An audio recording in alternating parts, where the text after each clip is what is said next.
When thousands of blue-collar workers showed up in Ottawa several weeks ago to protest the tyranny being imposed against them, the Prime Minister of Canada refused to meet with them or to speak to them. Instead, he fled the city. And then from his bunker, he called the truckers Nazis.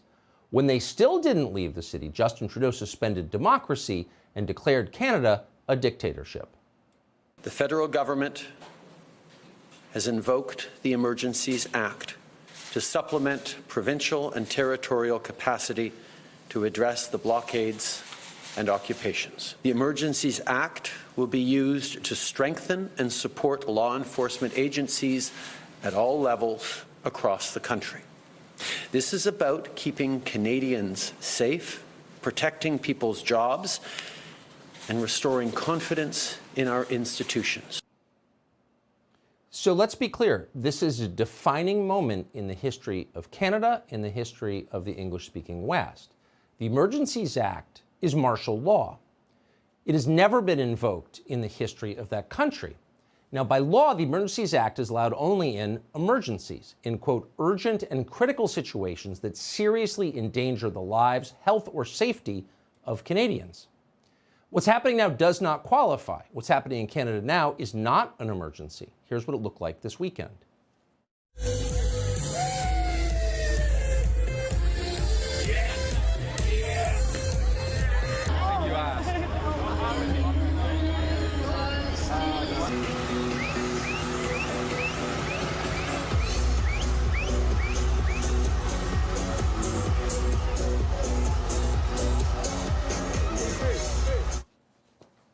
According to Justin Trudeau, everyone you saw in that tape is a terrorist, even the kids in their bouncy castles. Justin Trudeau has unilaterally revoked their civil liberties and authorized men with automatic weapons to haul them to jail. Trudeau was allowed for the arrest of this man, for example, making food for the terrorists. You can receive a free meal, irregardless of what faith you're from, what caste, creed, religion, doesn't matter. It's about the community kitchen. We all eat as one and humanity's equal. So the Seva concept, helping the community, is what we're practicing here today. We're here alongside the truckers in the fight for freedom, and we're doing our part from the Sikh faith. So again, all of these people can now be arrested on sight simply because of where they're standing, but being arrested is the least of their problems. An arrest suggests bail. You can get out of jail. You can't get out of the country Justin Trudeau has just made. Under martial law, Trudeau now has the power to force banks to seize their bank accounts and insurance companies to cancel their insurance. That means they can't actually live in Canada anymore. They are non-persons. They're enemies of the state, and they will be crushed. At least one trucker knows exactly what's coming. He has seen it before.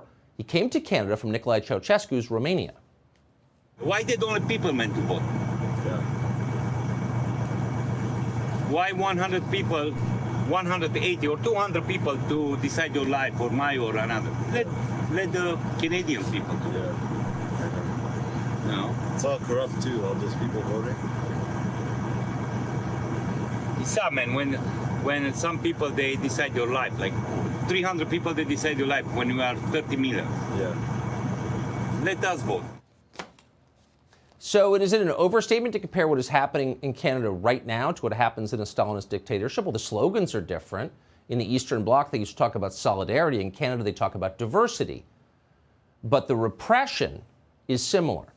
Today, Canada's Deputy Prime Minister, by the way, is a former American journalist, maybe not surprisingly, announced that going forward, Justin Trudeau will regulate all crowdfunding and cryptocurrency under the Terrorist Financing Act.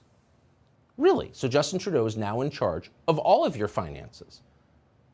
He's in charge of cryptocurrency? How does that work? And on what justification? And if that wasn't clear enough, Trudeau's minority government unilaterally just sent another $500 million to the authoritarian state of Ukraine, where the head of the rival political party is now under arrest and where opposition media has been banned. That's the country they're now in solidarity with. You can see where this is going. In fact, it's already there. I'm Steve Doocy. I'm Brian Kilmeade. And I'm Ainsley Earhart. And click here to subscribe to the Fox News YouTube page to catch our hottest interviews and most compelling analysis.